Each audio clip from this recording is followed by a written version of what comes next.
Hello, আসসালামু আলাইকুম বন্ধুরা। এই যে দেখো আমার মেয়ের কলেজে সেমিস্টার পরীক্ষা শুরু হয়ে গিয়েছে। তো মেয়ে সকাল সকাল উঠে পড়তে বসে গিয়েছে, পড়তেছে। আর হলো আমি তোমার রাত্রে কলেজে ড্রেস, জুতা, তোমার পরীক্ষা যে দিবে চারটা, এগুলি সব কিছু সব আগে গুছিয়ে রেখেছিলাম। তো ও সকাল সকাল ভোরে উঠে পড়া কমপ্লিট করে তোমার ড্রেসটা পরে নিয়েছে, আর আমাকে বলতেছে আম্মু তাড়াতাড়ি করে আমাকে একটা বেনি করে দাও। কারণ হলো ও নিজে যদি বেনিটা করে তো সেই বেনিটা অনেক সময় হয় কি চুল থাকে, তো ওই চুলগুলি ওর নাকে মুখে আইসা বাড়ি খায়। পরে হলো তোমার ও পরীক্ষা লিখতে ওর কষ্ট হয়, সেই কারণে ও আমাকে দিয়ে সবসময় কোচিংয়ে যাওয়ার সময় আর হলো কলেজে যাওয়ার সময় বলবে আমাকে বেনি করে দাও। তুমি বেনি করে দিলে একটা চুলও বের হয় না, আর হলো তোমার চুলগুলি সুন্দর থাকে, আমার নাকে মুখে বাড়ি খায় না, আর বেনিটাও খুব সুন্দর হয়। এই কারণে আমাকে বলে, আর আমিও সুন্দর করে ওরে মানে একবার মাথা আশ্রানোর জায়গায় 10 বার সুন্দর করে মাথা আশ্রিয়ে দিচ্ছি ভালো করে।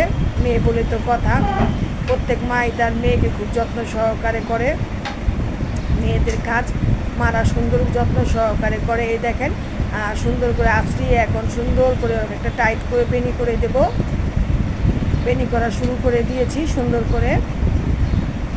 এই যে দেখেন সুন্দর করে বেনি করতেছি, আর ও ওদিক দিয়ে ও বসে বসে পড়তেছে, আর আমি পিছন দিয়ে ওর চুলগুলির মধ্যে সুন্দর করে বেনি করতেছি দাঁড়ায় দাঁড়ায়। এই তো আমার বেনি প্রায় শেষের দিকে, বেনি করা প্রায় শেষ।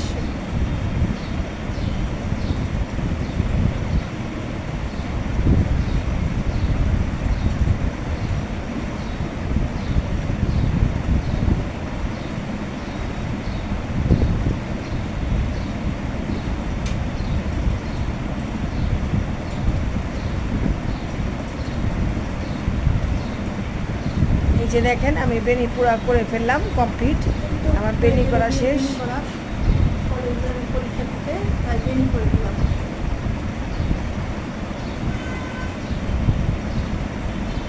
এখন আবার যাচ্ছি ওর জন্য আইডি কার্ড নিয়ে আসতে, দরজার মধ্যে ছিল। এই যে দেখেন এটা আমার মেয়ের কলেজের আইডি কার্ড, আমার মেয়ে তো সিটি কলেজে পড়ে, এটা ওর আইডি কার্ড আপনাদের সাথে শেয়ার করলাম। এখন হলো ওর পিছনে ক্রস বেল্টটা ঠিক করে দেব। ও সামনে দিয়ে ঠিক করে, আমি ওর পিছনে ক্রসটা করে দিই, ও এটা আবার পারে না, ওটা আবার ওকে সুন্দর করে ক্রস করে দিতে হয়। দেখেন ও সামনে দিয়ে ও দিচ্ছে, আর আমি পিছ দিয়ে সুন্দর করে ঠিক করে দিচ্ছি।